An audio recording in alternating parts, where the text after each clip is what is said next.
board, I'm going to talk just a little bit about how we're trying to use the SEAmBOTH data that we've received. It's very fresh, it's very new, we haven't used it a lot.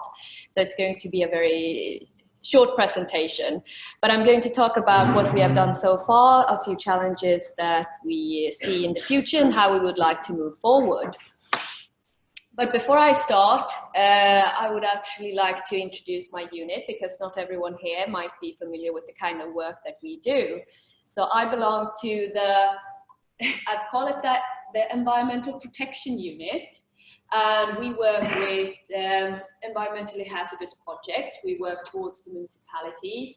We handle applications from private individuals, and we also interact with the environmental courts.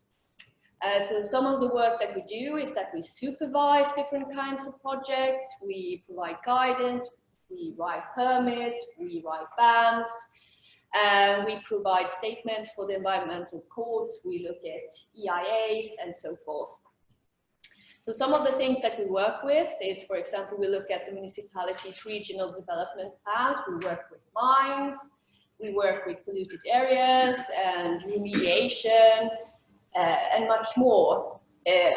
As long as it's something that concerns an environmentally hazardous project and it concerns the Swedish Environmental Code, it's something that's going to pass through our unit.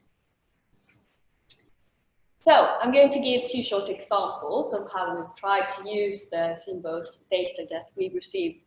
Here on the right, you can see an example of the data that has been compiled for us for an area that has been inventoried. Very close to this area, there is an individual that would like to build a harbour, quite a large harbour. So it's actually a project that is handled by the environmental court. But we're involved in the process as well, and we look at the EIAs. And we have written a statement. And in that statement, we talk about precautions we think that they should take. And we also included here that we would like the application and the EIA to describe how the harbour will influence this area, precautions they can take to also protect this area. And we also added this as we sent it over, because we feel that it's easily accessible, it's easy to understand, and it can raise awareness also for the people that want to drive these sorts of activities, to understand that they have an effect on the marine environment as well. We don't really know how the environmental courts are going to take this. This is some data that we've used before, if they think it's relevant or not, but we'll have to wait and see. The other example I'm going to hopefully show.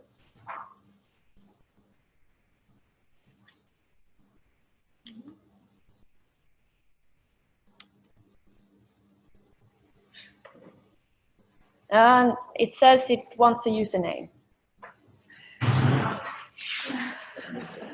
Why does it want to? No, just cancel. Cancel that one. Please continue. Yeah. This is another example. This is a larger area outside Piteå, and all of these yellow areas are areas that have been inventoried in the SEAmBOTH project. And many of these areas have been classified as level 1, which means that they have a lot of important aspects that are important to protect. In this area, we have at the County Administrative Board received a number of applications for dredging. We don't have any previous permits for dredging in this area, but now we suddenly have 5. So we started thinking about, well, since we have to treat people equally and we don't have previous permits in this area, if we were to permit these 5 individuals to dredge at their homes, that would become a standard for this area, and we would have to keep on giving permits. So we tried to be restrictive, and we're talking to the people in this area and trying to limit their activities. So they could just perhaps dredge one area to use together, or perhaps limit their amount of dredging. Right now, the discussion isn't going very well. So we are currently thinking of writing a ban. And the basis for this is that if we allow a standard to be formed here, where people continue to dredge, this might, in time, the accumulation of dredging in this area could potentially harm these areas. We don't know if this would hold in court, but we welcome an appeal to court so that the environmental court actually looks at this and gives us feedback so we can get more extensive understanding if we can use this type of material to actually limit human exploitation close to areas that have been inventoried in the SEAmBOTH project. So we're kind of exploring a little bit how we can use this sort of material right now. But we have a number of challenges that we need to take into consideration. The first is that we don't really have any reference points in exploited waters.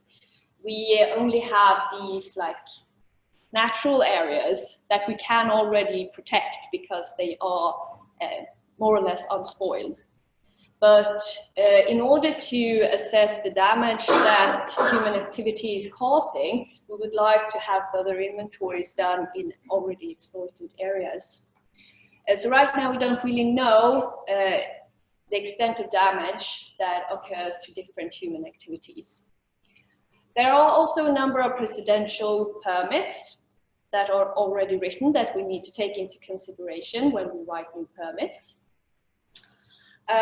Everyone needs to be treated equally, meaning that if there is a person that has received a permit in an area, if someone in a similar situation that wants to do a similar thing in a similar area, we need to take that into consideration and make a similar verdict as well.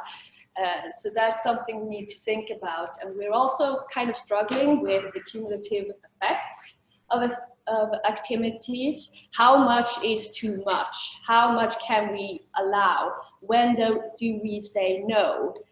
Is it unfair to say no to person number 10 that wants to do something, or person number 100? Because many small activities will in time have a bigger effect. Another thing we need to take into consideration is that we are not the ones that make all of the decisions. The environmental courts are the ones that handle the big projects. They also need to look at this new material, thinking about how they are going to assess this when they give those permits. And there's also the social and media pressure. Of course, the general population tend to focus on economic growth, development, and using resources. And sometimes they don't really understand why the county administrative board seems so backwards and stops the project. But we think that, we hope that the SEAmBOTH project and the material that has been compiled, since it's accessible and easy to understand for the public as well, that it might change perhaps public opinion about some projects. So from this point onwards, we would like to see further inventories in already exploited areas to get more reference points about how these areas have been affected. Or if it's possible, I don't know what's possible with the data you have. If you can make predictions about how exploited areas are affected already based on what you have, I don't know, but we would really appreciate that. We look forward to guidance from the environmental courts and also from other government branches. And we would see further cooperation between, not regional boards, county administrative boards, or also government branches here in Finland, and how to use this sort of material and how you implement it when you make decisions. So if you want to contact me, this is my email address, and if you have any further questions, you're also welcome to write to me there.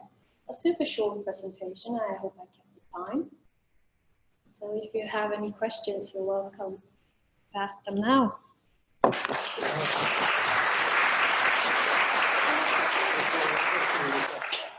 I can't hear you. There's a question in the chat. Okay. What does it say? What does it I say? can change it here. Maybe it's it.